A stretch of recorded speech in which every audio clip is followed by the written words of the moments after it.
Calcium, magnesium அப்படின்னு நிறைய சத்து இருக்க ஒரு எள்ளுருண்டை ரெசிபி தான் நம்ம இன்றைக்கி பார்க்க போகிறோம். ஓகேங்களா, வாங்க எப்படி பண்ணலான்னு பார்க்கலாம். இதில் நான் 2 டம்ளர் எள் எடுத்துருக்கேன்.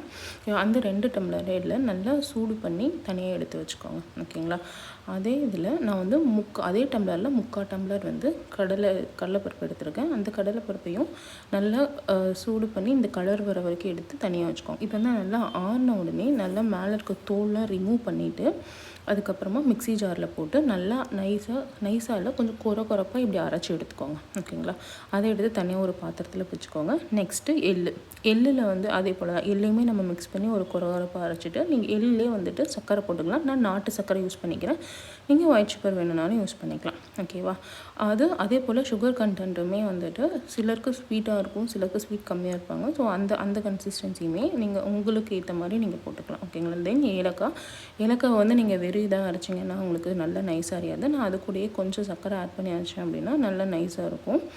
இது எல்லாத்தையுமே நம்ம போட்டு மிக்ஸ் பண்ணிக்கலாம். ஓகேவா, நல்லா மிக்ஸ் பண்ணிவிட்டு அதுக்கப்புறமா நம்ம வந்து உருண்டை பிடிக்கணும். உருண்டை பிடிக்கும்போது உங்களுக்கு நெய் பிடிக்கும் அப்படின்னா நீங்கள் நெய் வந்து அதில் ஆட் பண்ணிவிட்டு நீங்கள் வந்து உருண்டை பிடிச்சி வச்சுக்கலாம். இல்லைன்னா கொஞ்சம் சுடு தண்ணி எடுத்து கொஞ்சம் வெதுன்னு எடுத்து நல்லா லைட்டாக தெளித்து அந்த உருண்டை பிடிச்சி வச்சிட்டிங்க அப்படின்னா சூப்பரான ஒரு ஹெல்தி ரெசிபி ரெடி.